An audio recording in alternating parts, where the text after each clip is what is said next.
আমার মতো বেহায়া বেশরম নির্লজ্জ মানুষ আসলে মনে হয় না। সকালে আমার হাজবেন্ডের সাথে সেই লেভেলের ঝগড়া হয়েছে। আমার নাকটা বোঝা বানাবে। বিদেশের মাটিতে হাজব্যান্ডের সাথে ভালো নেই নরিন আফরোজ প্রিয়া। বেশ কিছুদিন আগে তারা ভালোবেসে বিয়ে করেছিল। 7 বছরের ভালোবাসা পূর্ণতা পেয়েছিল এই বিয়ের মাধ্যমে।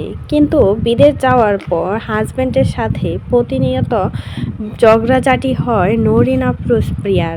তাই তো লাইভে এসে কান্নাকাটি করে বলল, আমার মতো নির্লজ্জ বেহায়া মেয়ে মনে হয় আর কোথাও নেই।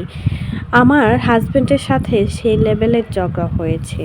এমন কথাই বললেন নরিন আফরোজ প্রিয়া। বিদেশের মাটিতে যে ভালো নেই সেটাই কিন্তু প্রকাশ করলেন।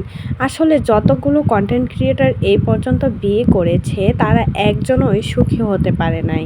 কিন্তু প্রিয়াকে দেখে সবাই ভেবেছিল সে হয়তোবা অনেক বেশি হ্যাপি আছে, অনেক বেশি খুশি আছে হাজব্যান্ডের সাথে নেদারল্যান্ডে। সবার ভুল ধারণা ভাঙিয়ে দিয়ে এবার প্রকাশ করলো হাজব্যান্ডের সাথে একদমই ভালো নেই নরিন আফরোজ প্রিয়া। প্রতিনিয়ত তার গায়ে হাত তোলে সামিউল। ভালোবেসে তারা বিয়ে করেছিল, কিন্তু ভালোবাসার ফল হিসাবে এরকম হয়। সবার ক্ষেত্রে একই পরিস্থিতির শিকার হতে হয় মেয়েদেরকে। যারাই নাকি অনলাইন জগতে রয়েছে তাদের সংসার বেশি দিন টিকে থাকে না। সবাই ভেবেছিল প্রিয়ার সংসার হয়তোবা অনেক দিন টিকে থাকবে, কারণ তারা দীর্ঘ 7 বছর ভালোবেসে তারপর সামিউলকে পারিবারিকভাবে বিয়ে করেছে। সবাই ভেবেছিল প্রিয়া অনেক বেশি সুখে আছে, অনেক বেশি খুশি আছে। কিন্তু সবার ভুল ধারণা সবাইকে ভাঙিয়ে দিল নরিন আফরোজ প্রিয়া।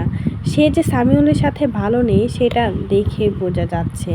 কিন্তু দেশের মাটিতে এসেও সুখ নেই, আর বিদেশের মাটিতে গিয়েও কিন্তু সুখ নেই।